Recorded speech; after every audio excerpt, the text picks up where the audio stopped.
tata nilai. Yang kedua, kerusakan tata kemasyarakatan seperti kekerasan tata dunia. Demokrasi palsu.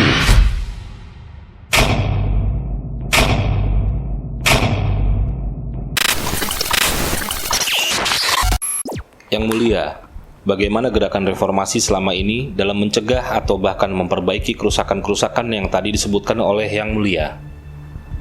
Baik, sebelum saya sampai tentang pertanyaan saudara, sebaiknya kami coba simpulkan dulu terlebih dahulu kerusakan-kerusakan yang telah kami sampaikan sebelumnya.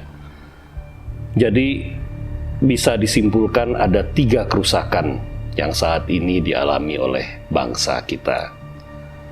Deret panjang tersebut yang tadi telah kami sebutkan pada dasarnya menunjuk 3 jenis kerusakan utama, yakni yang pertama kerusakan tata nilai, yang kedua kerusakan tata kemasyarakatan, dan yang ketiga kerusakan tata dunia. Kerusakan tata nilai yang tadi kami sebutkan pertama adalah mulai dari erosi spiritualitas. Agama tidak dipahami secara utuh dan pada substansinya, melainkan menjadi sangat skriptualis dan malah mengarah kepada fundamentalitas yang sempit. Paham intoleransi dan radikalisme. Hal ini bisa terlihat nyata pada menyeruaknya infiltrasi paham keagamaan dan ajaran sosial yang begitu dahsyat mendistrupsi ruang publik, sehingga berdampak pada masifnya penumpulan akal sehat dan pola pikir setiap manusia Indonesia. Nilai kemanusiaan yang seharusnya terpancar dari kesadaran ilahiyah atau kesadaran ketuhanan justru meredup, dan yang muncul adalah tindakan-tindakan yang melawan kemanusiaan, seperti kekerasan, ekonomisme yang mengkomoditifikasi manusia. Layaknya manusia sudah kehilangan rasa kemanusiaannya. Nilai kebangsaan pun mengalami defisit, yang berkembang justru ancaman pada pluralisme, integrasi nasional, dan lain sebagainya. Yang kedua adalah kerusakan tata kemasyarakatan, yaitu demokrasi palsu yang justru menyingkirkan rakyat dan dikuasai kaum berpunya. Kami bersyukur bahwa terpilihnya kami benar-benar telah berdasarkan demokrasi Pancasila, bukannya demokrasi palsu sebelumnya, yaitu demokrasi liberal yang kebablasan. Rakyat hanya dijadikan komoditas politik, dan semua diukur dengan jual beli atau adanya mahar. Tidak lain ini cara-cara kapitalis. Lalu kerusakan tata masyarakat yang kedua adalah ketidakadilan yang meluas, kemiskinan baik absolut maupun struktural, dan kesenjangan baik sosial, ekonomi maupun antar daerah. Dan yang ketiga dari kerusakan tata kemasyarakatan adalah lingkungan hidup yang terus merosot kualitasnya.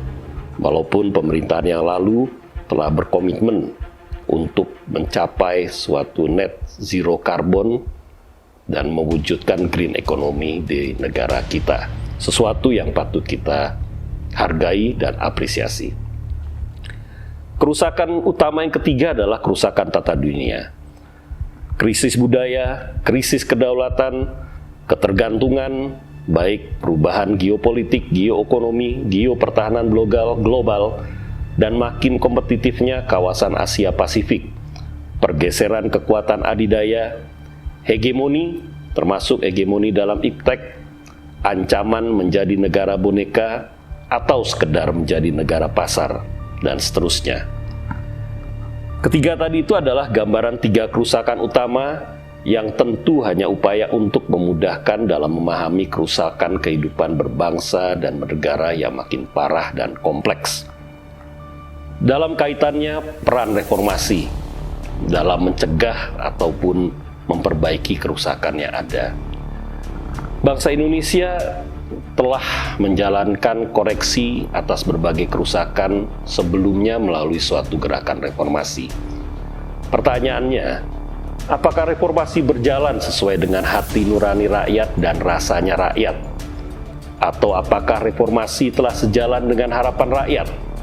Hal yang makin nampak setelah hampir 2 dasawarsa lebih perjalanan reformasi adalah: pertama, reformasi gagal dalam membangun demokrasi substansial. Yang ada adalah demokrasi prosedural yang makin dikuasai oleh kaum berduit atau bandar cukong yang menyingkirkan rakyat jelata. Tanpa moralitas, hak pilih dengan mudah dapat diperjualbelikan, atau bahasanya adalah money politik. Hasilnya tentu bukan pemimpin seperti yang diharapkan rakyat. Berikutnya, reformasi gagal melahirkan tata kehidupan yang relatif adil. Bahkan sebaliknya, di mana hukum telah mengalami kemunduran yang mengkhawatirkan, di mana banyak oknum penegak hukum yang terbelit hukum, baik polisi, jaksa, maupun hakim. Di lain pihak, sangat banyak oknum-oknum pejabat yang notabene padahal sangat kuat pegangan agamanya, terkena OTT karena melakukan korupsi. Berikutnya, reformasi gagal melahirkan tata hidup yang bersifat ke depan, dan sebaliknya, malahan mewujudkan ketergantungan pada sumber daya alam yang semakin menjadi-jadi. Akibatnya, kerusakan lingkungan telah pada taraf yang membahayakan kehidupan manusia. Sejumlah bencana terjadi akibat kerusakan lingkungan menjadi bukti, mulai dari banjir bandang, tanah longsor, dan lain sebagainya. Bukan hanya itu, reformasi dalam kenyataan juga dipenuhi dengan skandal yang semakin menjadikan bangsa Indonesia tidak lebih sebagai boneka asing. Hal ini ditunjukkan dengan munculnya berbagai kebijakan yang justru melawan semangat kemerdekaan dan semangat kebangsaan. Contohnya adalah kebijakan tentang penanaman modal asing, kebijakan pengelolaan sumber daya alam, dan berbagai kebijakan lainnya.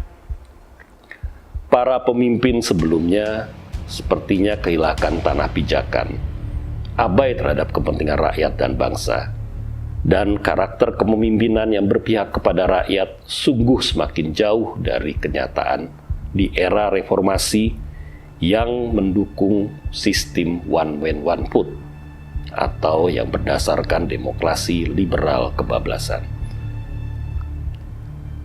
Artinya, saudara, kita harus melampaui reformasi. Apa itu melampaui reformasi? Kondisi bangsa Indonesia akan semakin tampak terbelakang manakala kita membandingkan dengan capaian dari bangsa-bangsa lain di dunia, khususnya pencapaian bangsa-bangsa Asia, Afrika, dan Amerika Latin.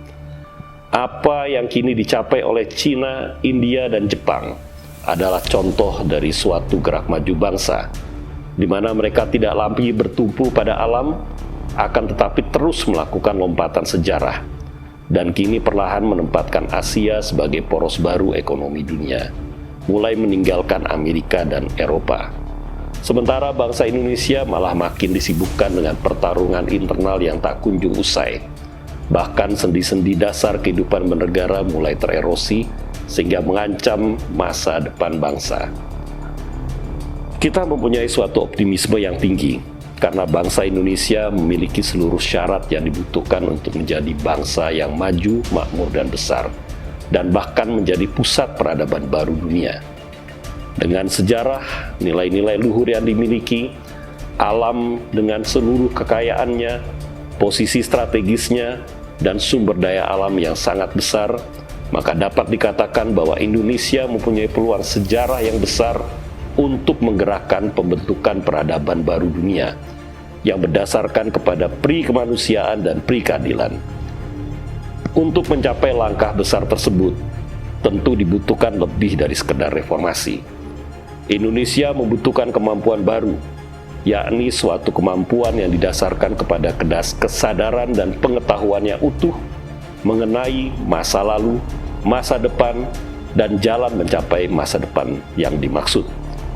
Suatu kesadaran dan pengetahuan baru yang dimaksud tentu merupakan hasil dari kesediaan untuk melakukan refleksi dan sekaligus pemaknaan kembali mengenai nilai-nilai cara pandang, dan sekaligus pembaruan dalam memahami sejarah kehidupan, termasuk asal-usul kehidupan, religiusitas, sejarah kebangsaan, dan pergulatan bangsa dalam menemukan jati dirinya sebagai sebuah bangsa yang luhur.